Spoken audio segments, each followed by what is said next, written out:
Good evening, everybody. I guess I'll call order to the meeting here, planning and zoning. First thing on our agenda is approval of minutes from, no, that's not right. Approval, well, it says approval of the minutes of July 11, 2024, is that right? What agenda? Should it be the last meeting? Yeah, maybe you don't have one. Okay, I've got the wrong one. Thank you. Okay. I hope I didn't put you on. Okay, so approval of meeting minutes from January the 2nd, 2025. Are there any comments from planning board? None that I have. I'd make a motion to approve the minutes from last month. Okay. Do I have a second? I'll second. Okay, all in favor of approving the meeting minutes from January 2nd, 2025, say aye. Aye. Okay. Moving on, the next item on our agenda is 25.01 SP Sage Edition lots 2 and 3. Megan, I think I'll open it up to you for explanation. Yes, Mr. Chairman and Commissioners. Sat down, make sure he's- It is case number 25.01 FSP, the boundary adjustment final plat for lots 2 and 3 of the Sage Edition. The applicant is Lyle Vinich and his agent is ECS Engineering, and he is completing a boundary line adjustment between lots 2 and 3 of the Sage Edition. And it is just taking lot 2A from 2.2 acres down to 2 acres and increasing the size of proposed lot 3A from 2.2 to 2.4 acres in size. The subdivision is on the northwest side of the intersection of Chamberlain Road and Pontiac Street. It's currently zoned I-1 light industrial, and there's no change of zoning requested or required. There is an existing shop building on proposed lot 2A. And there are just a few planning considerations, adding some general utility easements, labeling some easements, and some minor cosmetic and surveying review changes. And staff would recommend approval of the final plat upon completion of all planning considerations, and that planning commission make a due pass recommendation on the application to city council. And I can answer any questions. And the applicant, I believe, is in the audience. This is just for the plat then? Yes, and then there is a development plan as the next item on the agenda for a building addition that they are wanting to do.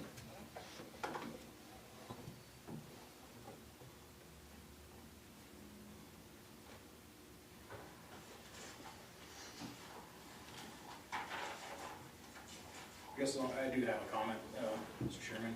Sure, go ahead. I'm trying to pull it back up here, but I remember seeing there was 2 lines there in between the 2 lots. I could not discern which line was what purpose. It was an old lot line and a new lot line. I didn't see that in the agenda or in the legend. Yeah, and that is one of the considerations to label. Sorry. It appears to be a label, an existing easement on proposed lot 3A, because that's what the line type matches in the legend, but we've asked them to clarify that and verify that all the line types on the plat base match those in the legend. But the legend and the plat base match. Yeah, I think it doesn't quite match the legend, and I believe that it must be the old lot line. And I don't know if we're still wanting to see those or not. Seems like last time we had one in here, I think it was discussed Yeah, not to don't be show on it, there. yeah. Although I typically would include them on plots that I've done. I think it's handy, but everybody's a surveyor, I suppose. Yeah, they either all will, I will adjust the consideration to remove that or label it. Okay, thank you.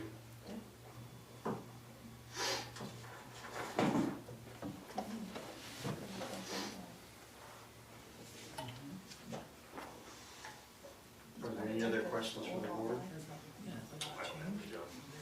that's where it's coming from. So this should be a solid line, and then you've asked for the utility. We should just take this line off. I do have one more, I'm sorry. Okay, go ahead, John. I am just looking at this development plan and trying to see where this easement, power easement is at in regards to the building that's there. And almost looks like it would be over top of it, but it's not on the site plan, so I don't know if we can get a clarification on that. Megan? Do you wanna discuss that Do you have with an overlay of any sort? plat? I do not, just the, what's it shown on the development plan?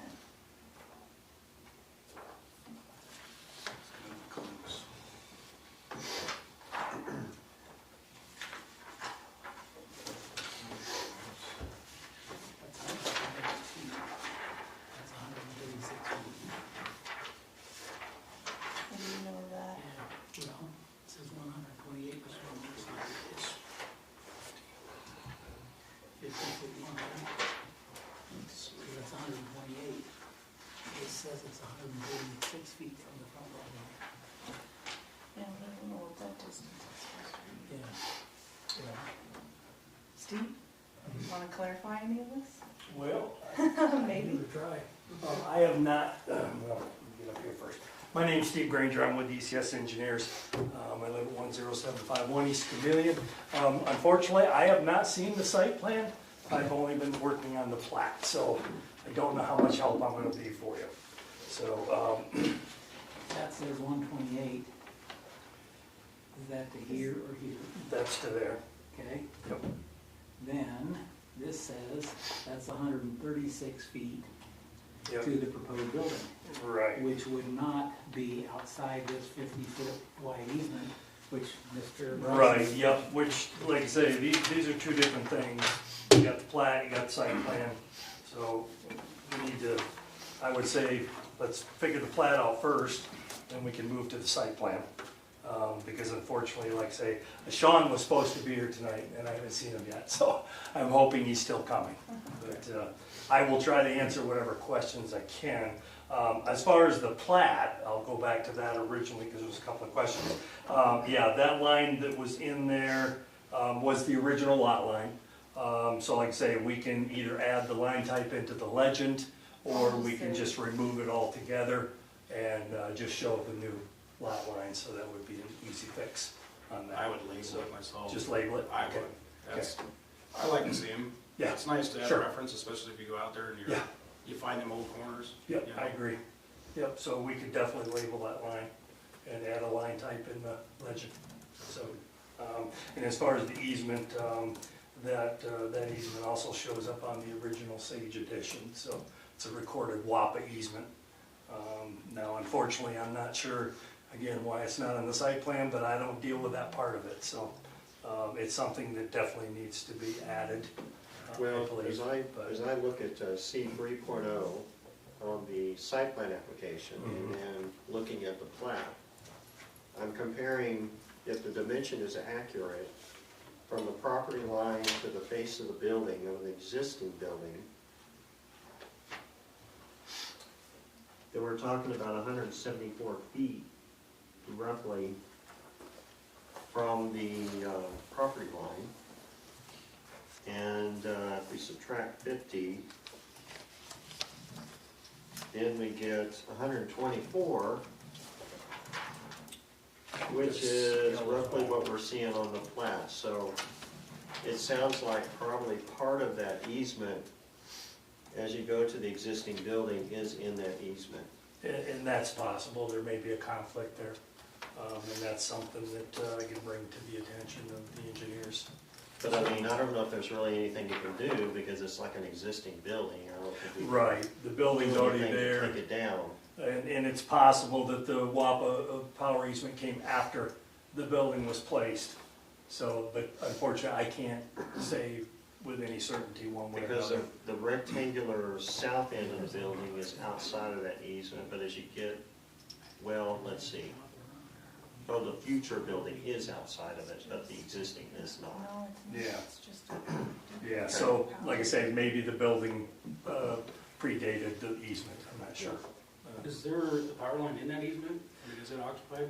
I want to say that is a fairly large, one of the transmission lines that run up through there, as I recall. So I believe there is an existing line there. So that will have to be on the site plan as well. I don't Yeah. see that either, Right. which would probably answer our question. Yeah. Yeah, that's something I don't that think definitely there should is- be indicated on the I site don't plan. feel like there is a power line there. What's that? I don't feel like there is a power line there.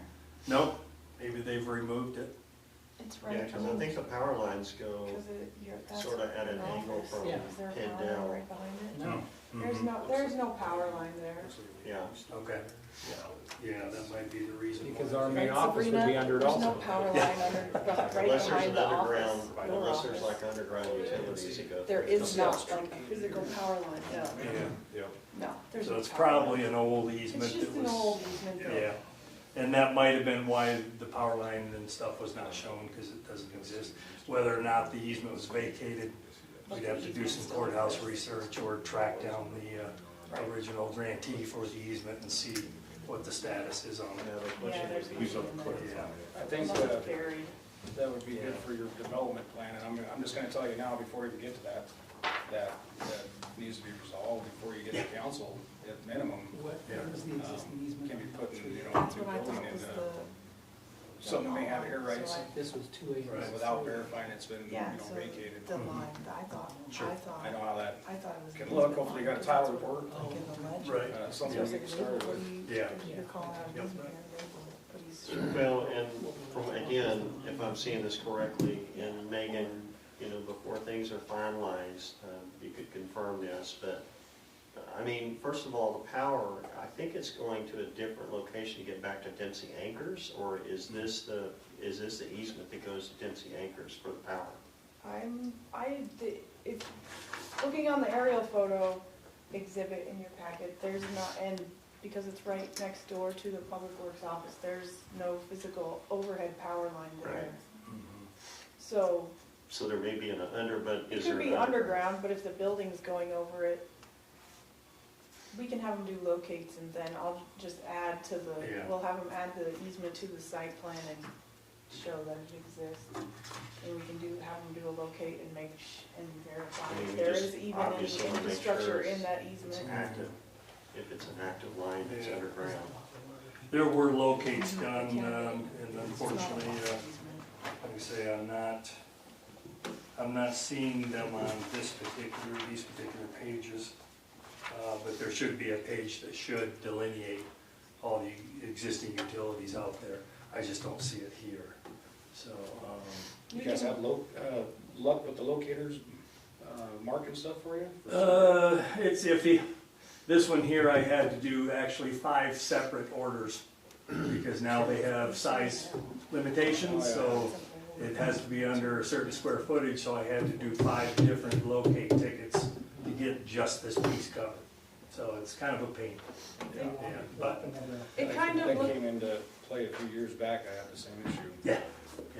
it looks like it might be a pretty old document too, because it's in book 40, page 80. Yeah, it's Yeah. ancient. Pretty old. Yeah, and if it's not occupied in that much time, I mean, I don't know what those statutes look like, but Yeah, if you could provide a positive evidence of vacation, Yeah. right, vacation, that would be. which that may or may not be able to be done. It depends on the entity that was dedicated to, because some of these entities have been traded hands 10 times.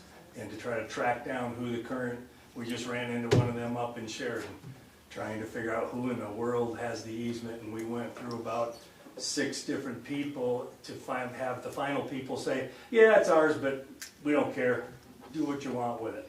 Well, that doesn't help us any.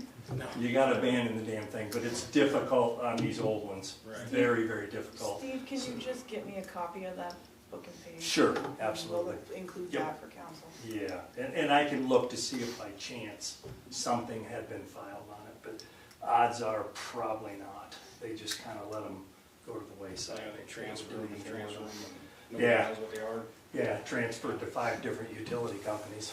Yeah, so. Does that lay on the town in any way to review? guess I'm, what I'm looking at. And Trinity, they build this, we approved it, they build it, power company comes in and says, hey, man, you're in the right of way. You know, what liability does that fall onto the city? If it does, I don't know. I guess that was my concern. more than anything. That would probably be more of an attorney question. Yes, I I would- understand. And, you know, maybe I they can lean take that up towards at council. no, but we can ask Pat if That we could come want up at to. council possibly, and they could resolve that. But again, from my looking at the C 3.0, that's based on it, they're correct. And then I look at the plat, the existing building is in the easement, that's already in there, it's grandfathered. I don't think there's anything we can do about that. It's just the new building has to be outside of the easement, which it is. So the only question really, Megan, would be, are they gonna be allowed to put parking over that easement? I mean, they're gonna be, you know, the owner will be liable to tear up the parking lot if they have to get into that easement underground. I don't know. Right, you just can't play, we wouldn't allow structures in the Right, easement, no right. fences, no buildings, no. But if it's just a power easement and your parking lot is over it, that's okay. Mr. Chairman, I'd like to get clarification on the, you said the future building was not in the same location? The future building is not, the proposed future building, as I look at sheet C 3.0, according to the dimensions, it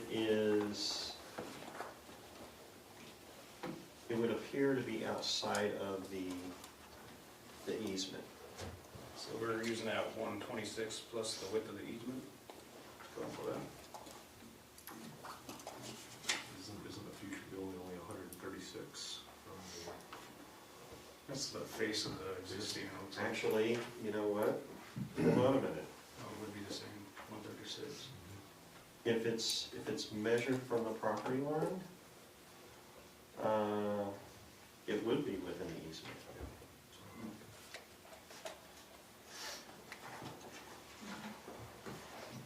We will definitely seek clarification and have them show the easement on the site plan and Because that's, find out if it's occupied. because by the distance infrastructure. between the easement line opposite of the street, according to this plat, is approximate, well, it wouldn't be approximate, because it says it's a 50-foot wide easement, and, It'd be 128 plus 50, so. oh, wait a minute, no, this isn't correct. I'm making an assumption here. Or is that correct? Is the distance from the property, no, that doesn't look right. Well, maybe. Is the distance, okay, let me ask you this, Megan. Okay. Is the easement of that, electrical easement, that line that's closest to Chamberlain, is that distance per the parentheses distances that's shown between the property line and the easement close to Chamberlain? I'm seeing Yes. down near Pontiac, it's 124 feet. Right, Is that Steve? correct? Inside the lot, in the parentheses, the 128 and 124, because the easement's not running straight down the property line. So those are distances between the easement that's close to Chamberlain and the front property line. Is that correct? Yeah.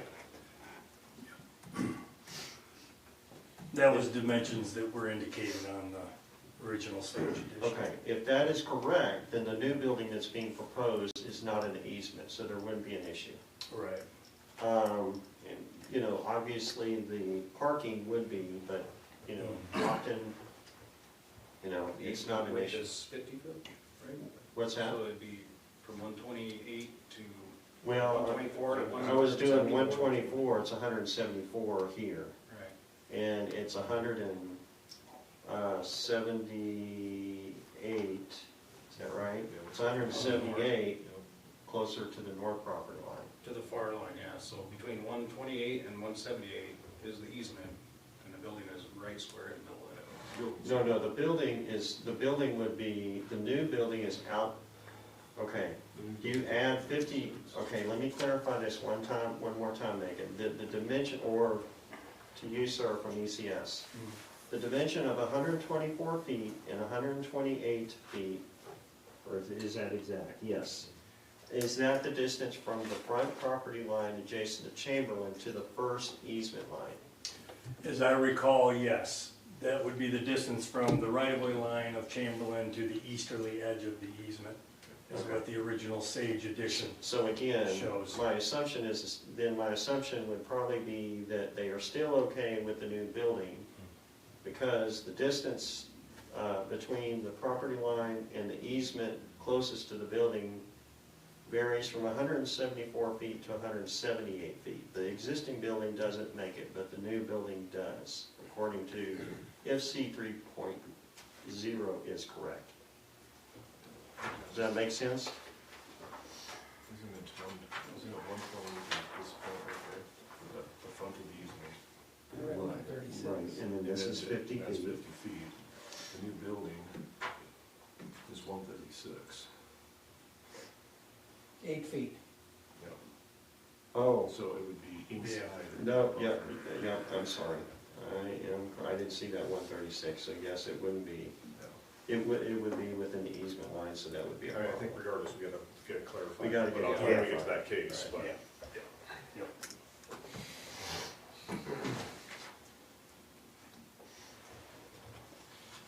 But as of now, yes, you're still on the first case. We are. So you need, Yes. we need a motion on, and a vote on the subdivision plan.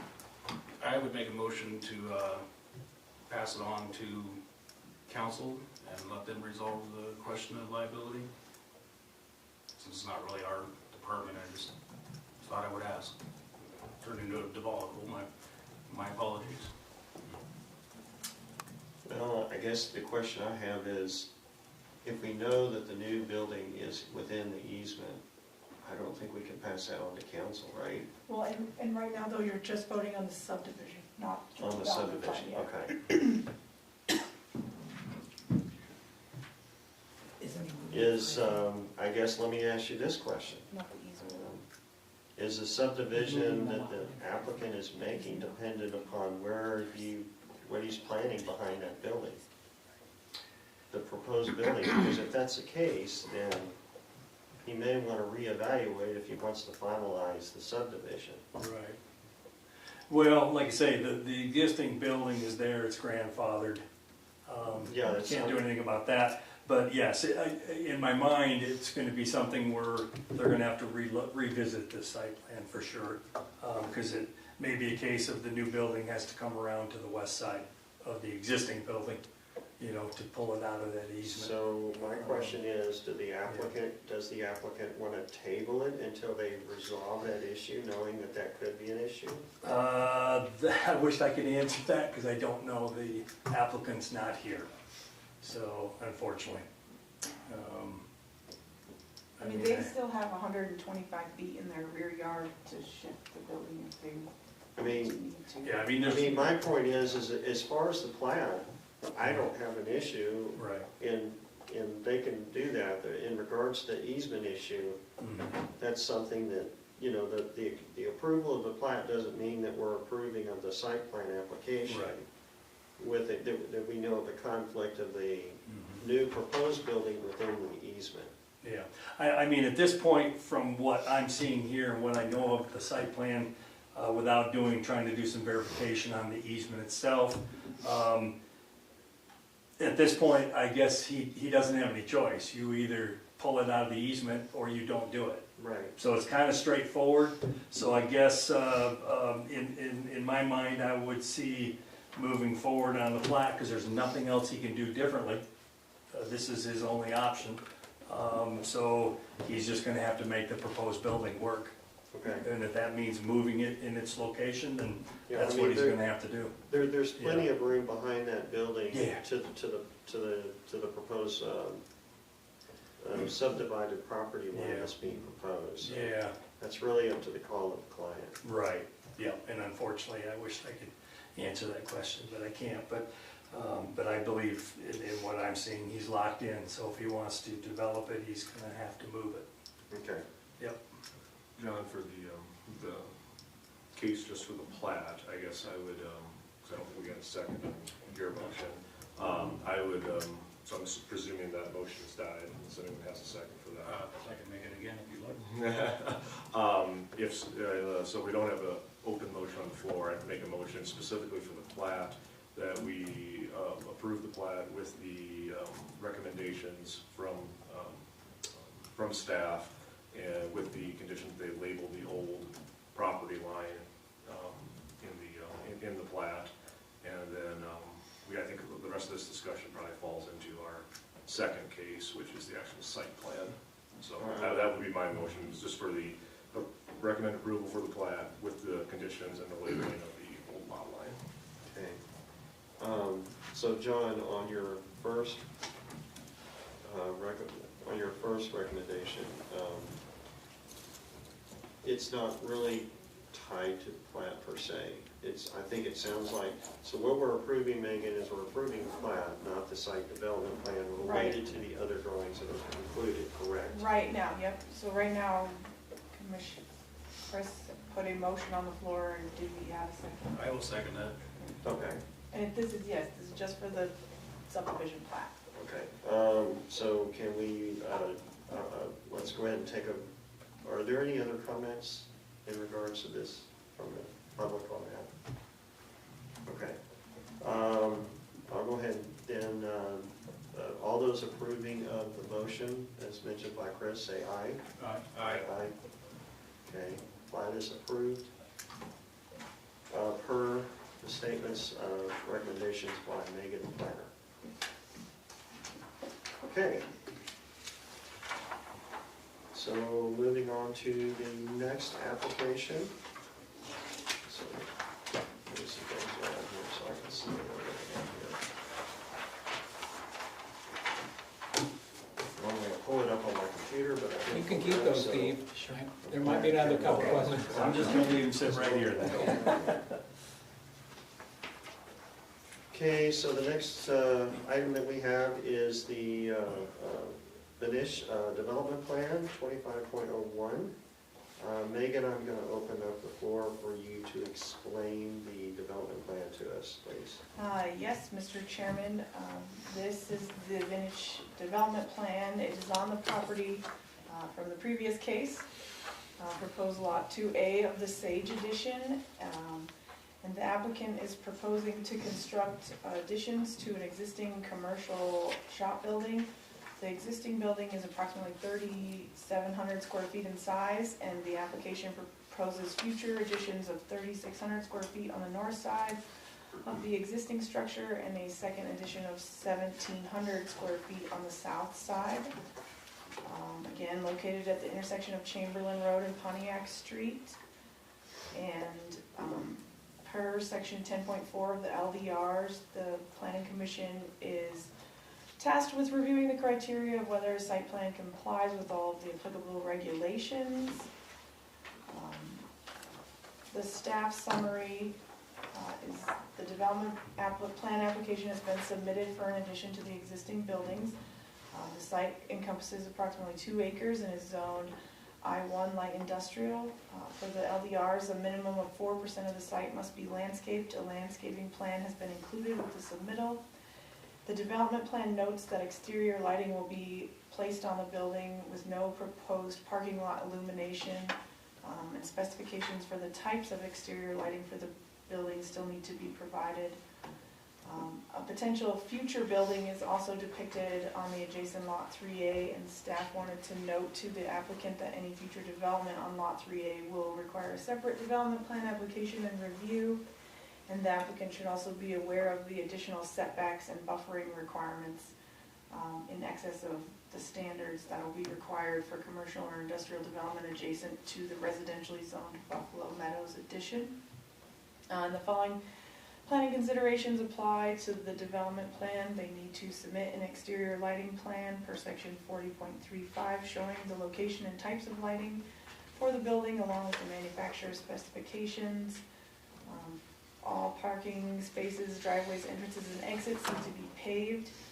9 parking spaces are shown on the development plan, or 9 are required and 14 are shown on the development plan with asphalt surfacing, which meets the intent of the regulations.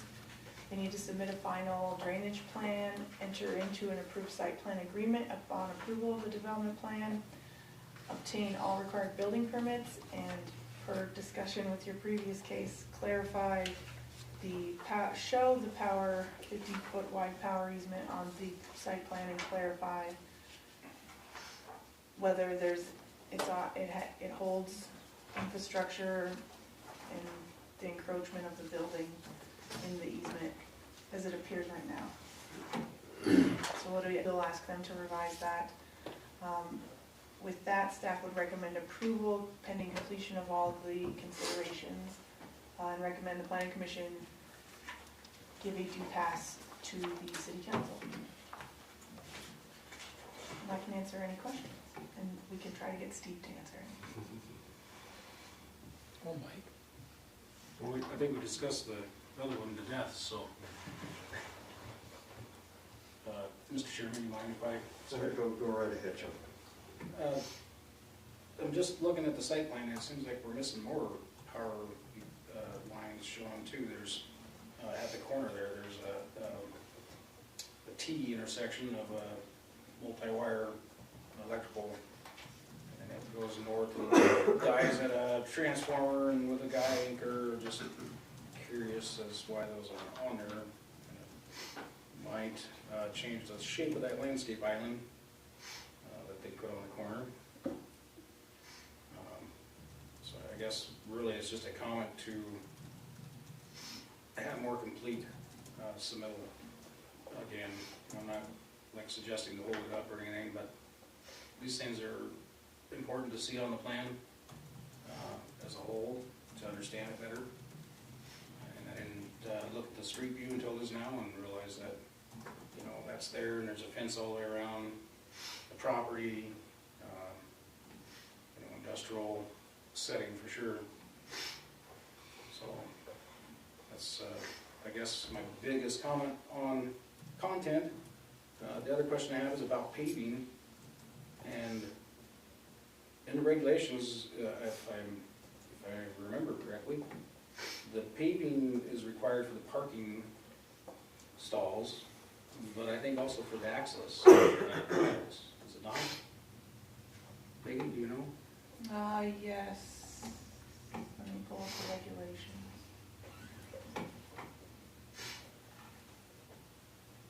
I think intent there is probably more of a, you know, keeping tracking down, keeping dirt from being tracked on the public way. Right, a paved approach, at least. In there, I recall there may be slightly different standards in the industrial zone district. But I will verify that.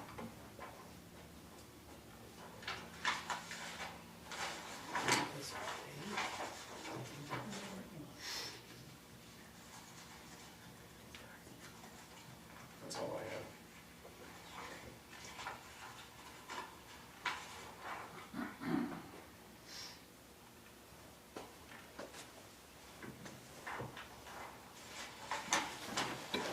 I'm sorry, I was still looking through it. So where are the 14 parking spaces? Because we're looking at two different lots here. Oh, that's this next case, we're on this. Oh, I'm sorry, we're still on Sage. So, one more, sorry. It's paved, or I know. You tried, Sabrina you doesn't tried, think but it is. I don't think it is either, but Working on EcoView.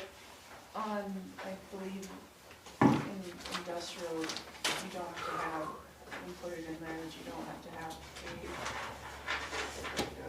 everything. Yeah, I park next to that every day, and I can't remember if that's paved or It looks like gravel. gravel. Yeah. Yeah. And I think It is. I'm pretty Sabrina's, sure it's gravel. Sabrina's checking it out. Pretty sure it's gravel. Yeah. It's gravel.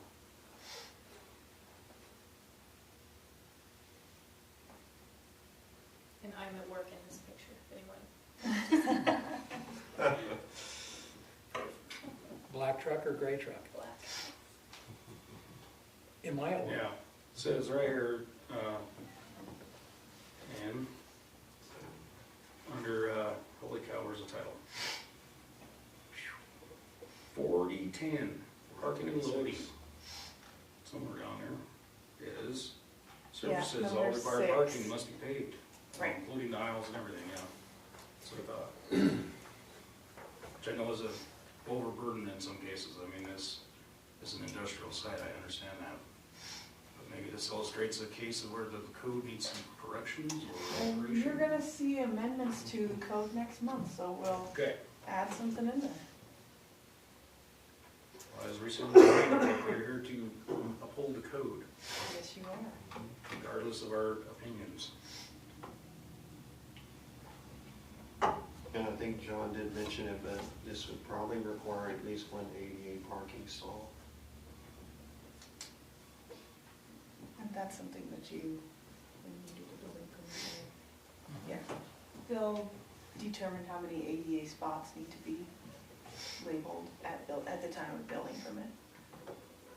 I mean, the other It's just problem, one. as we mentioned with the site plan, is that I don't think we can really move forward with it with a new building being proposed in an existing easement. So, to me, it seems like we have to either table it until that's corrected and confirmed, because really everything else is moot at this point, unless somebody can tell me something differently. I think that's outside of the duty of this board. Honestly, that's a legal question. Well, when you're dealing, typical planning applications, you have to be outside of the easement. A building can't be inside We of an don't know the existing. status of the easement though either. What's that? We don't know the status of the easement. I'm not really ready to make an approval until we know that information, to be honest. That's a big issue, isn't it, Megan? The easement? and Yes. The building?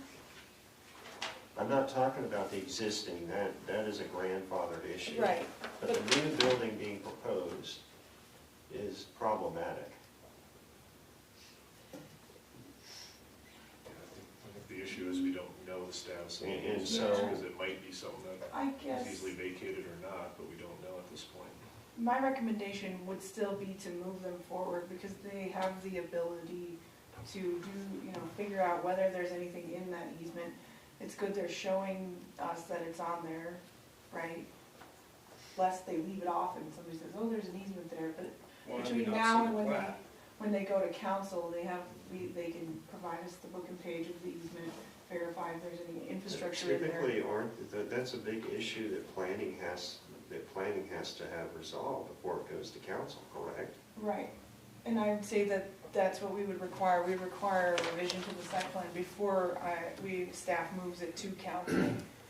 You all just wouldn't review it again, but if you want to I'm review going to it say that again, it's probably vacated or some other right has been given up And at I the don't time. think we can make assumptions on that. Well, I don't think we can make an assumption in the other direction either.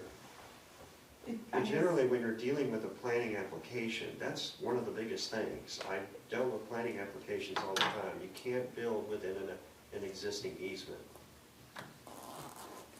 right, I would. I mean, agree that's a big no-no. That the So, I applicant mean, needs to I think it provide- is.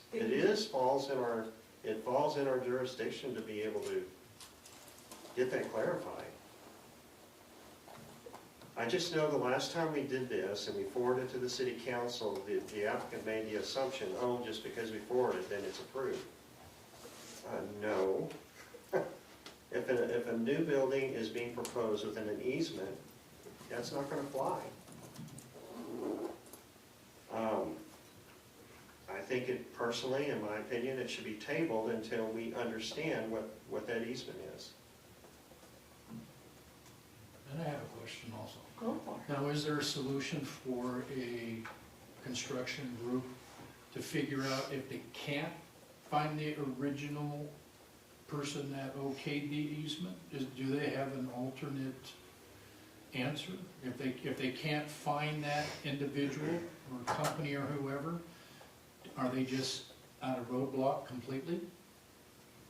No, I wouldn't say they're on a roadblock completely, and John's. It would be quite a process if you can't find somebody to positively say, yes, we rescind any interest in it. Then you'd have to go in So which there is a direction. solution, Oh, but yeah. it'd be a It would time. just be could a be time roundabout consuming, way. for sure. I mean, we would need to see the easement and who it's, how is it dedicated, who is it to, who is it for, who can use it, who did it. There are solutions. It could take a lot of There time are and money and utilization A whole bunch of an houses right off of attorney and- Pendel, just north, across the road, that are all in the easement that exists, but there's no power line in it, and I don't think there ever was.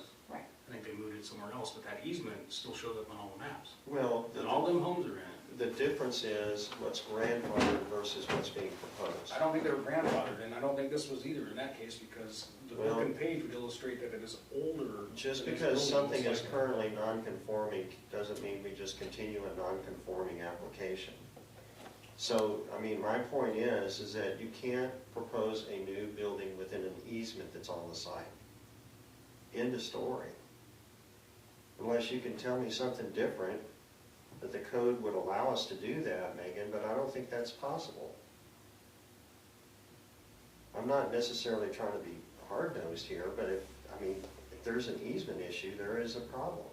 Because it does set a precedent if you start saying yes. Absolutely. I mean, the last It's an time issue. we tried to sort of be nice, the city got upset because the applicant thought that, oh, well, the planning and zoning board approved it, when we actually didn't.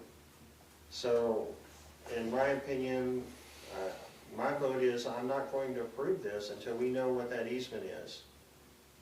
If that's a legitimate easement, the new building cannot be placed within an existing easement. Now, I'm not saying that there's a problem with the existing buildings, because that's grandfathered in there.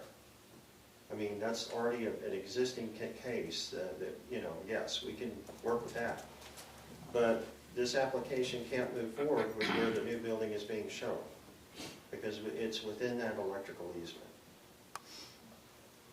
I think both points are valid, and I guess my it's the commission's prerogative. If you would like, I can assure you that staff will get clarification on the easement and a revision of the site plan before it goes to council. However, if you all want to see it again, I want to before see it does, again. I then- want to see it again, because I don't want it like what we had last time, where it goes to city council, and it's just like, oh, it's approved. So, my recommendation, I will make a motion, and I'll ask for a second, that we table the application until the legitimacy of this easement is verified. And it needs to be shown on the site plan. It needs to be shown on the site plan where the building is being proposed, because right now that's not clear, unless I'm missing something. That's what should be afterwards. It's not on here. So that needs to be shown. So the motion would be to table the case until additional information is provided regarding the status of the easement and the site plan revised to show the easement on the site plan, and I added to the case sheet that provide that setback. Yes, You and belong to the particularly sheet structure. C 1.0, we need to see where that easement is and how it is dimensioned in relation to the proposed building. We need to know the legitimacy of that easement. Is it a legitimate easement? Whoever is ownership of it, I mean, I guess you and the city attorney can tell us, what we can and can't do or whatever. But in my mind, a planning application that has a proposed building within an easement, an existing easement shown on another site plan, can't be approved. It has to be tabled until we understand what's happening. So I'll make that motion. Is there a second? John, so I think where I'm at on this, I think most likely the easement's probably a non-issue based on what we know about it, but we don't definitively know that is the problem, right? That should have been part of the application up front. In my mind, it feels very much like an incomplete submittal because we don't have enough information. So with that said, I would agree with your stance on it at this particular time, and I would second that motion. Can I add something to that real quick Okay. before we go? We're going to be adding conditions for the next round. Can we list the ADA stall, answer the surfacing question of the lot? Mhm. And Yes. show all existing utilities. I just realized the sanitary and water are truncated at the property line. And also the scale is incorrect on the drawing. So some things to note for the draftsman. 40 feet. Okay, I'll second the addition of your comment, because that's a legitimate comment too that needs to be addressed. Are there any other comments before we put this to a vote? Okay, all in favor to table the application until clarification of the existing easement is documented properly within the site plans, dimensioned and clarified as it relates to the proposed new building, plus additional required ADA parking stall that is required, and the city code requirements of paved access to the parking stall shown. And also with the comments recommended by the planner. All of those in favor say aye. Aye. Aye. Okay. Application is tabled as noted. Okay. Moving on to the next application. I got into a little bit too early. We are now moving on to Visions Beyond Borders, the application, if I can find, yeah, here it is. And on this one, Mr. Chairman, we do need a motion to remove it from the table. What, just, The Vision Beyond Borders Okay. development plan was tabled at the last. Because I was here at the last meeting, I'll make that motion to untable it from Okay. the last meeting. do I have a second? Second. Okay. Application for tabling has been removed, so we can start reviewing. Megan, I'm going to open this up for you again to explain to us and give us a briefing on it. Yes, Mr. Chairman, Commissioners, this is the case you previously reviewed and tabled in January for additional information. The applicant, the case number is 24.04 DEV. The applicant is Patrick Klein with Vision Beyond Borders, and the applicant is ECS Engineering, and they are proposing to construct a commercial pole building on Lot 3 of the Vision Beyond Borders addition, which is on the southwest side of Yellowstone Highway at the intersection with Radio Road. It is zoned C1 General Commercial, and no change of zoning is requested or required. You're reviewing this application under the same criteria as the previous cases, section 10.4 of the LDRs, to ensure the site plan complies with all applicable regulations, and decide if there's any additional site design considerations that should be added. They've submitted a development plan application for a new pole building just off Yellowstone Highway. Access is via Radio Road, and the site is approximately 0.75 acres. Per section 4040 of the LBRs, 10% of this site must be landscaped. An exterior lighting plan is also to be submitted with the development plan application. With the revised application we received, the off-street parking requirements are also required to be met. They need 6 spaces. And all parking spaces, driveways, entrances, and exits shall be paved with asphalt, concrete, or similar surface.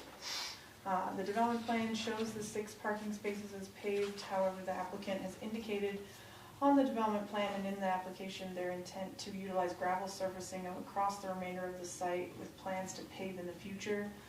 And the commission should evaluate this request and either include a recommendation to council to allow the exception to the paving requirement, or request a revision of the application to show a fully paved surface at the time of construction and building occupation.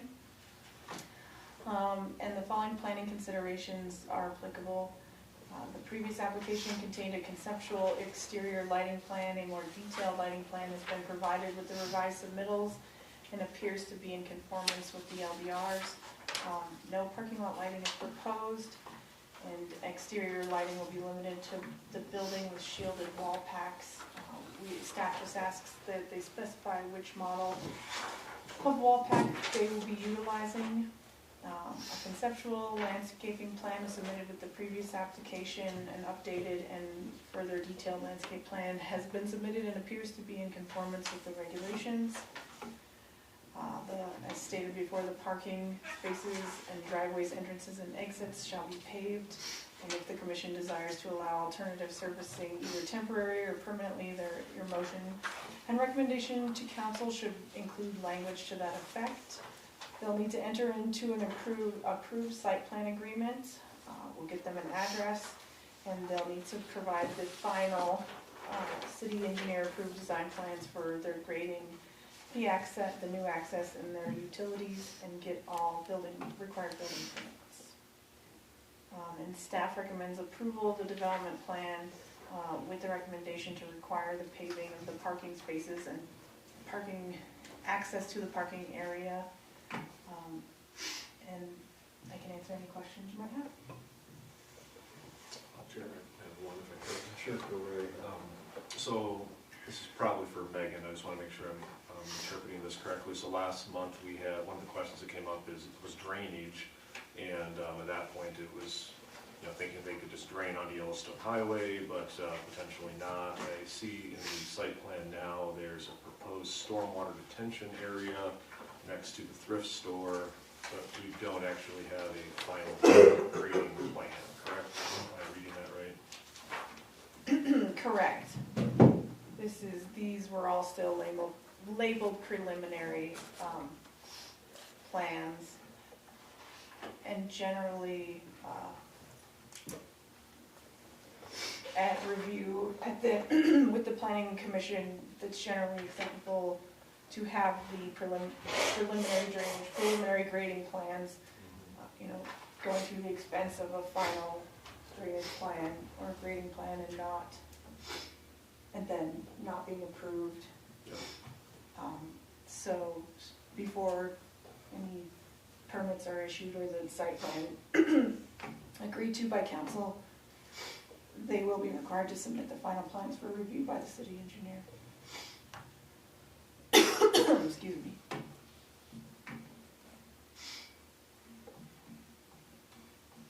Okay, thank you for that. I have something if I could. What's that, John? Oh, I've got a comment. Okay, go ahead. We talked about it last time, and I pulled up the plat from an old packet, and maybe it's not most current or whatever, but again, the aisle between these two lots, I know they're the same owner right now, but they won't always be. And I see that aisle is using, half and half or so of each side of that line. And it needs to have an access agreement, I would suggest at least, because it's platted that way. There's no other restriction for, I guess, preventing a cell to go through, leaving access aisle insufficient in width, should the neighbors not get along, in the future. So I don't see that as a holdup, on this. This is much better than last month's submittal, and happy to see more information, more complete, but I still feel that access aisle needs to have an easement in place. And then also on the parking and stuff, the pavement, does that need to go through a different procedure? Isn't there a application for deviation or something like that? I don't remember exactly what it's called. Yeah.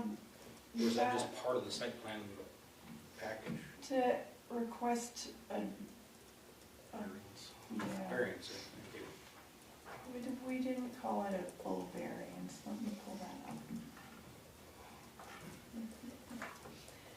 That's generally for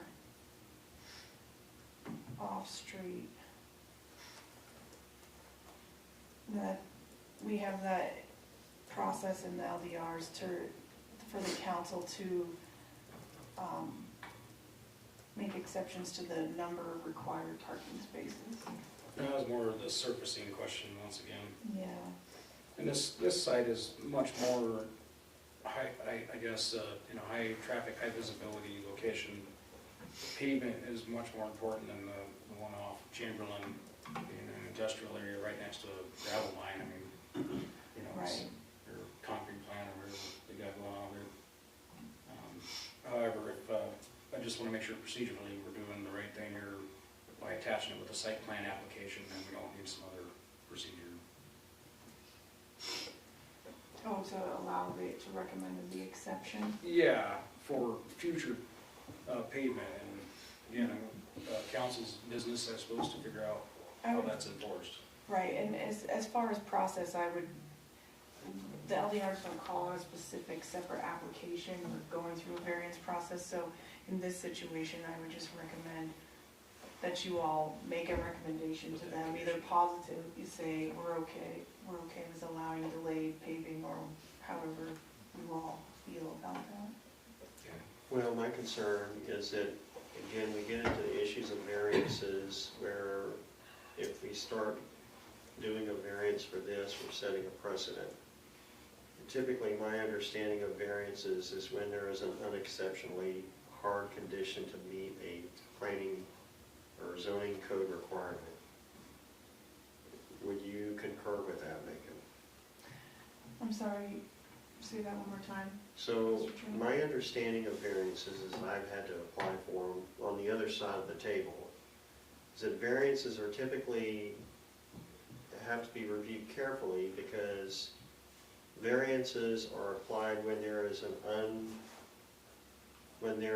a circumstance that presents an unusually hard case. So, you know, are we saying that we're going to provide a variance to allow non-pavement? I would say that no, we're not, we wouldn't take it through a formal variance request. Because I don't think you can do that. So our Mills' regulations have a not typical section, the section on administration of parking requirements is section 14 under the parking regulations, and that says, the city council shall make the final determination as to the number of spaces required for off-street parking and loading. Okay, so we're not applying a variance specifically as it relates to the asphalt paving. Right, we have a section that, apparently it's come up enough in the city that we have a special section or special process for the council to determine parking plans for development sites. I have a question here. We've got the handicap parking, all right? Is that gonna be paved so the person can actually get into the building and not have to go through gravel? Yes, so the development plan and the narrative reflects that they plan to pave the required parking spots right now and wish to utilize gravel surfacing for the rest of the site until a future date. So what is the planning and zoning requirement in regards to paved access to parking spots from off-street parking? We require all off-street parking to be paved, as well as the entrance, exits, and access to the parking. And I think if I recall, maybe refresh my memory, you indicated that the application should be amended to require pavement to those parking spaces? Staff's recommendation is that the paving be required at time of development. Okay. However, the applicant has submitted a narrative and makes a strong case. Okay. Go ahead, Chris. Yeah, so I guess on the parking thing, I agree with John. This is a commercial lot, not a industrial lot, so I do think we have two different apples and oranges scenarios going on, so I don't want to blend those together necessarily. I also agree with your comment, Chair, that we do want to make sure we're applying these as consistently as possible. And normally, when I think of a time when we would have a site plan deviation, so to call it, is usually to accommodate something that maybe otherwise couldn't be developed, right? So that makes sense to me. So I think where I'm at is I think it should be paved. That's what the code says. I'm not necessarily seeing anything in here that would prevent this from happening without them paving it. I guess if the council is compelled to make the final approval different, that would be in their case, but I think in my case, I would be uncomfortable making that, at least my personal recommendation or the planning and zoning board's recommendation, moving it forward. So just wanted to let people know where I'm at on the parking situation. I think my position is on the parking, if there's a discussion about the city council making a decision, I'm okay, but the problem that I have is that I don't think we can be unfairly, just because one site is located in one location and another is another location. Chamberlain and Pontiac is still heavily traveled. I don't think we should, discriminate between one applicant and another, whether they can or can't park. They're required to create a parking area here, but not there. I think the application should be required to put in asphalt or paved or whatever is required by code. So I think we go with planning's recommendation to approve based on that the access to those parking spaces are paved. That would be my position. Are there any other comments? Or I open it up to the public? I think we proceed with passing on the council to make that final determination. I think we've all made our opinions pretty well known here on that. On the parking. On the pavement of the parking and the timing of that. Not the parking, but the access part. The access part. Okay, well. All right, well, Robin, did you have any? No comment on that. Okay. At this point, I'll go ahead and open it up to the public for comments on this application. Are there any comments from the public on this?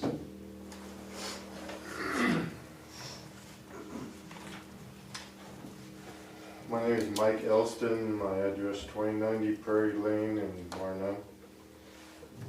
Is that all you need? Yep. I'm here, Pat's out of the country right now, so he asked me to attend the meeting. As regards to the parking and the pavement, Vision Beyond Borders is a non-profit organization, and there's not a question of paving the access. Would that be required right today when the building's built, or could that be put off like for within a couple of years or so in order to get that done so that the building could be used now? It's a matter of the money. Right. Yeah, I understand your plight, where you're at. You guys are trying to do, something beneficial with little money. And I personally don't have an issue with delaying as long as it ain't for long. But I can't speak for everybody, right? Right. And really, it's a mechanism of enforcement. I don't know what that is. And that's not really our duty here on this board to have that power. I mean, we don't have any power in that sense, That would be up to city council and the city attorney and building department to figure that out. Yeah, because we're talking that, that it has to be paid, but does it say it has to be paid, within a certain amount of time? Pat's gonna wanna do it. I mean, Pat does wanna do it. We talked about it. It just, if we could put that expense off down the road just a little bit to get the building going and get, Well, I guess the question I have is, are y'all able to do a partial? In other words, again, where we actually have access to the parking, because it's like there's a lot of area where I could see there could be pavement, we could probably phase that in. I don't know, Megan, what's your thought on that? I would say the regulations require the paving to occupy the building. And so that, As far as access to the parking spaces, correct? yes. Okay. So again, I think it still stands that can the application be amended to where there's pavement that accesses the parking area? They don't necessarily have to pave everywhere where they're intending to pave it. That would be my question. Where we're meeting the intent of the code. To just have a drive aisle to the parking and the rest gravel Yes. for the life of the, Well, not the life, Temporary. it's a Temporarily? phasing mechanism. I don't think that meets the intent of the code, but if that's some kind of recommendation that the commission would want to make. The code doesn't have a lot of explanation, I mean, It if you doesn't, can and point us I to don't that. disagree with you on that, that we should probably, since it's come up twice now, better clarify what we mean for surfacing across. Right.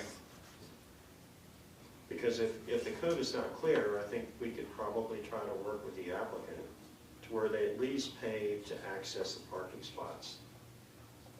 So maybe in the process of finalizing that, and I'm open to the board to make comments and slap me around if so be it,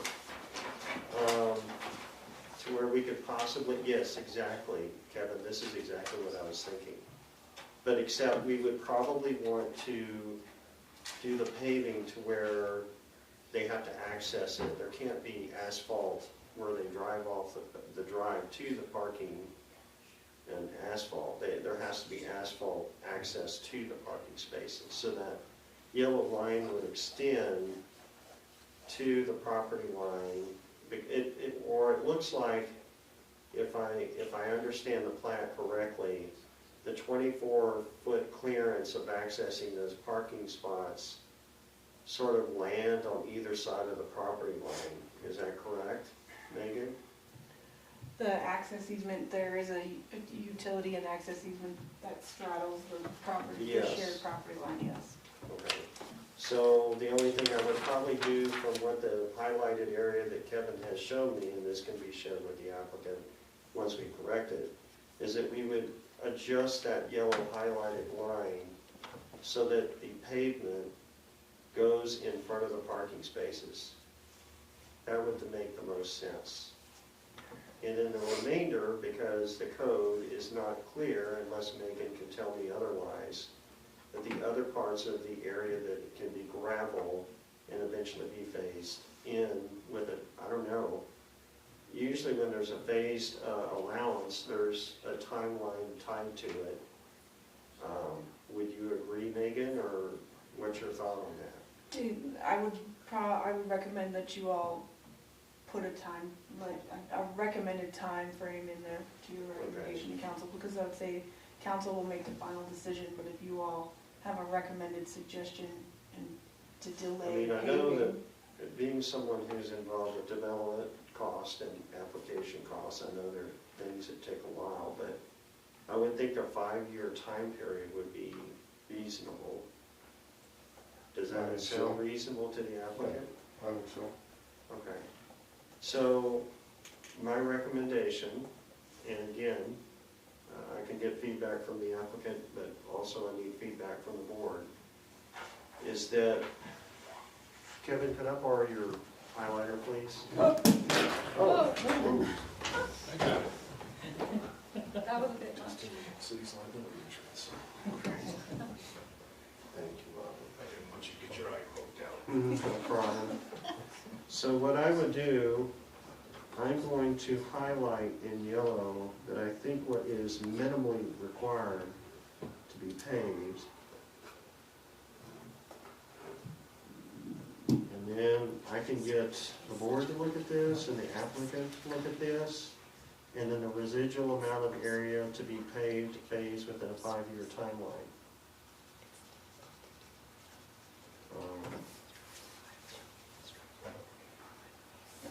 That's not actually doing it, but I think I know what I'm trying to do here. So thoughts about this, where it's highlighted in yellow, should be paved. I agree.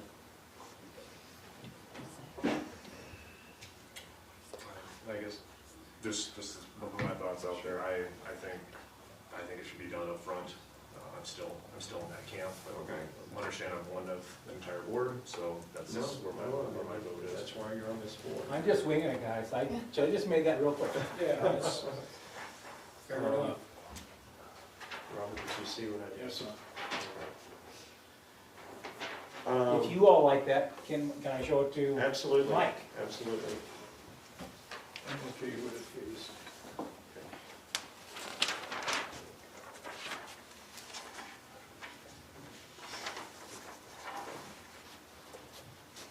So the idea is that we would meet the intent of the code of having a paved access to the parking spaces.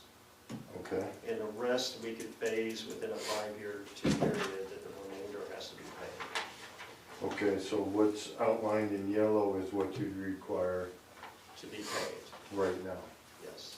okay?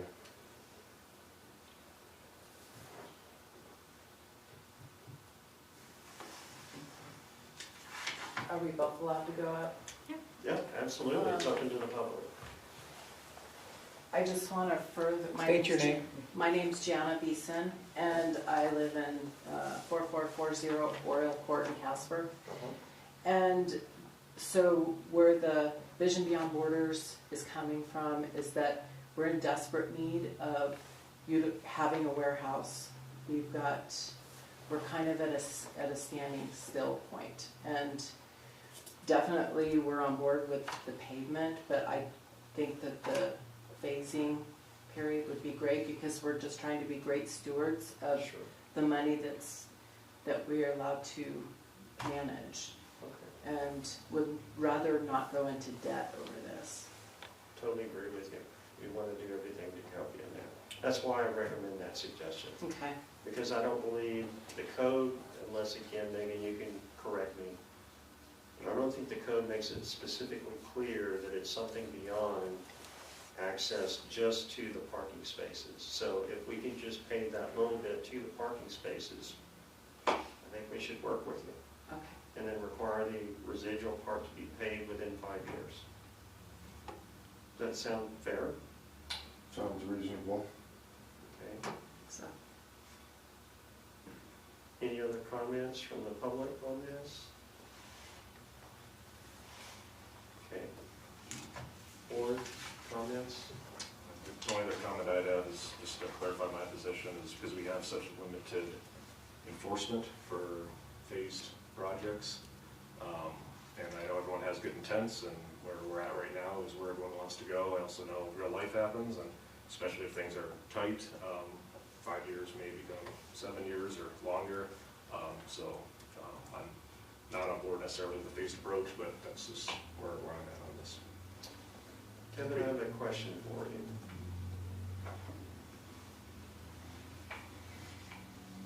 I mean, generally, a certificate of occupancy is given for the public safety use of that building. And I've never typically heard it used for something on phasing like a code issue. Is there a code enforcement with the city that can be tied to the date of the certificate of occupancy that would enforce a 5-year period for the remainder of that area to be paved?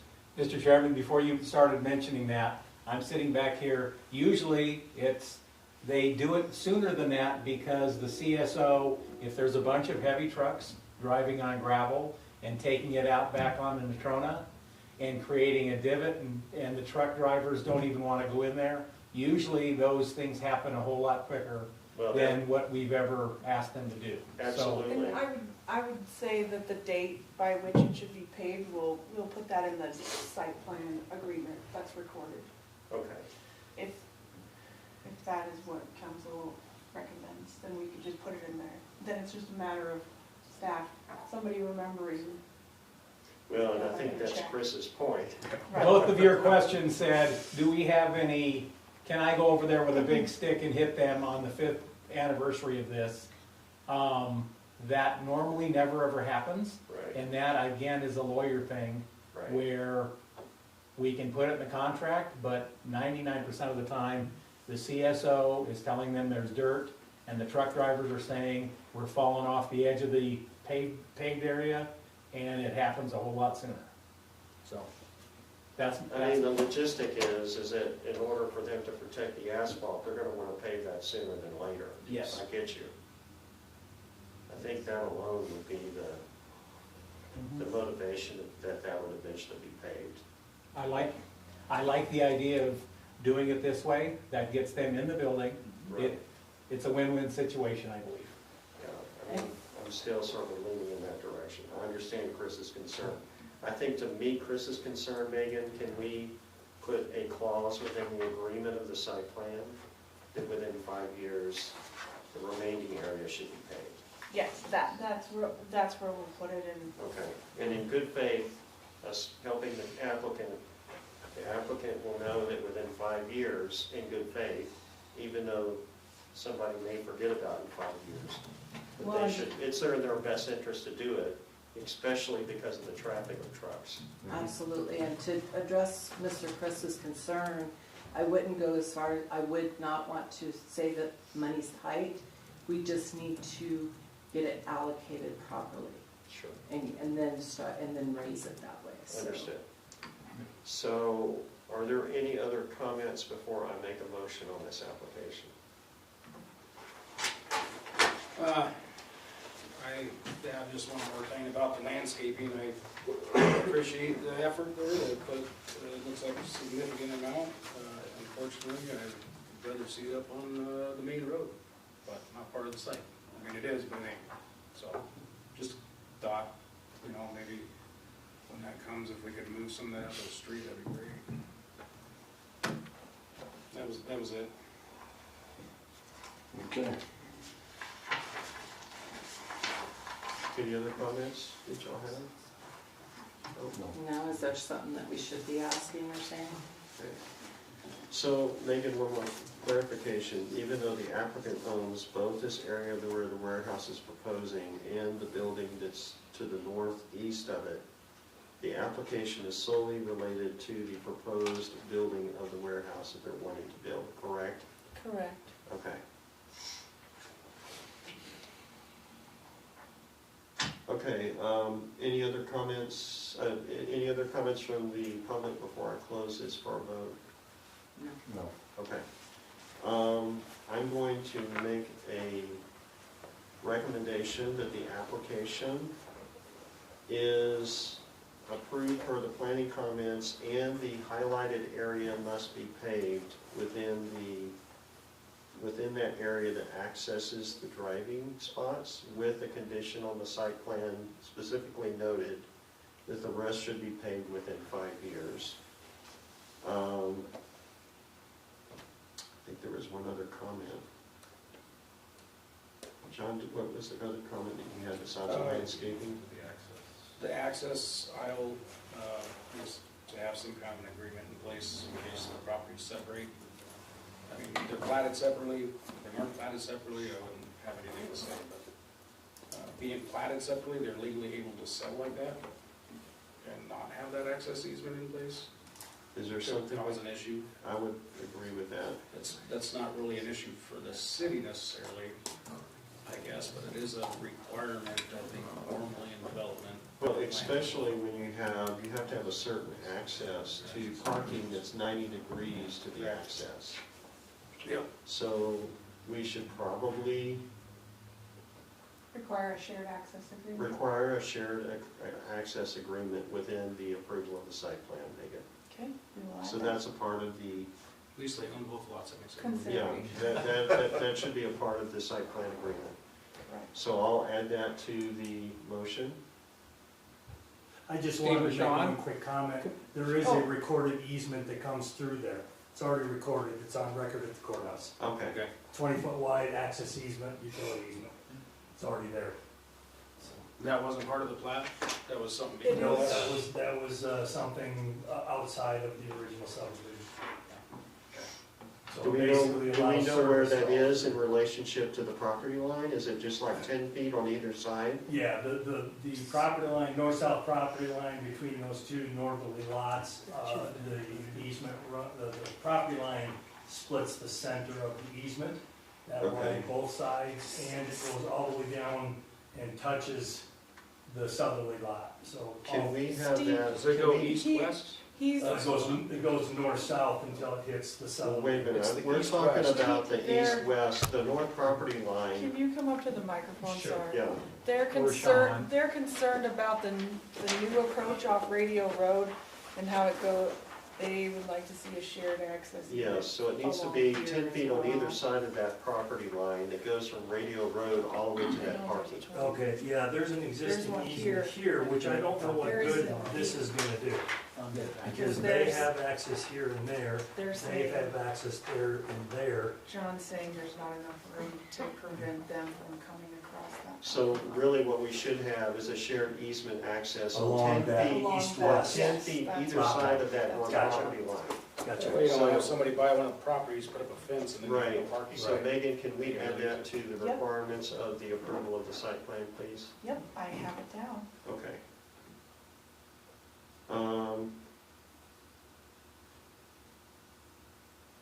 Have we covered everything? So I'll make again, I'll just make the motion of the application to be approved on recommendations of the planning with an alteration of pavement only to be noted as highlighted in yellow where we marked and the board saw it. With that pavement, there needs to be an agreement in the site plan that in good faith, the owner is going to pave that area outside of that yellow highlighted area where there's vehicle traffic within 5 years. And then with that, there needs to be an easement corrected on the site plan that shows 10 feet on either side of the north property line, separating the property of where the proposed warehouse is going and the building to the northeast of that of where the shop is.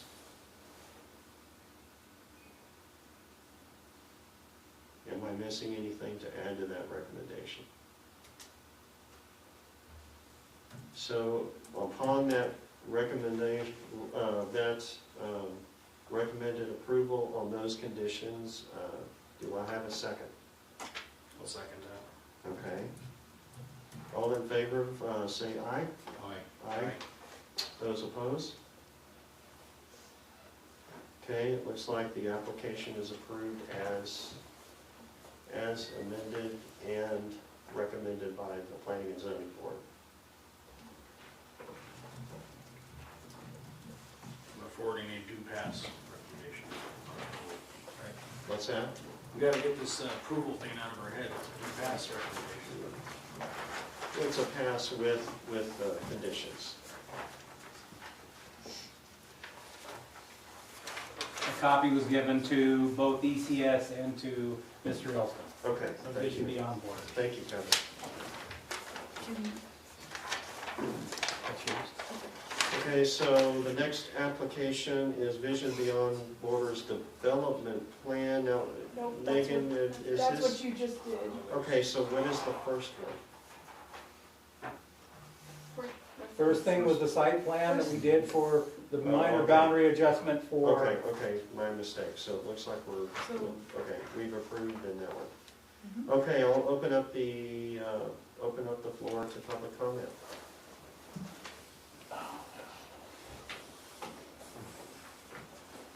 You know I couldn't be with them. Good evening, Sean Gustafson, ECS engineer, 1607 CY Avenue. Apologize I wasn't here earlier for the discussion on the Vintage site plan. And I wanted to, I understand there was a little bit of consternation on the drainage. Megan, did that slip through the cracks and I did not get you that drainage letter? I've been completely out of touch For, here the last few days. for Vintage or? Yeah, for Vintage. I think what the biggest issue, it wasn't the drainage, it was that electrical easement. That one surprised me, just talking to Steve, I went, oh my gosh, okay, That so it we was- gotta figure that out. Yeah, and, But I wanted to, because Steve had mentioned the drainage easement, I wanted, or drainage easement, excuse me, the detention ponds there. I wanted to mention that we did do analysis on that, and I may not have sent that to Megan. So I will get that sent to Megan very shortly here. and So- we explained that preliminary plans are generally submitted, Yes, it is. so we don't go through the expense of Yes. final plans and then It, not be approved.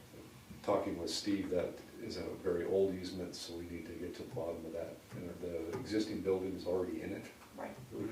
Okay, The proposed I think building that- shows it's in it also. Yes, yes. Sean, I think that building that's in it came after the easement, so my thought is it's been somewhat vacated. I don't know, maybe it's not official or easy to find. but Yeah, I might actually have I think to timing wise, it was after the grant of the easement.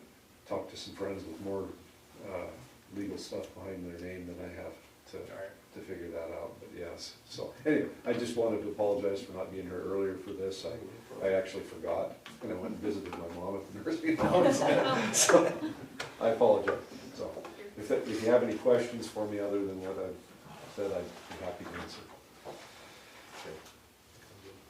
All Are right, there any other, thank you, Sean. all right, thank you. Any other comments from the public? Okay, any other comments from the board? Okay, I guess I will go ahead and adjourn the meeting unless there's any objections to the board. Because we had a tabled item, do we need a motion to adjourn? Now,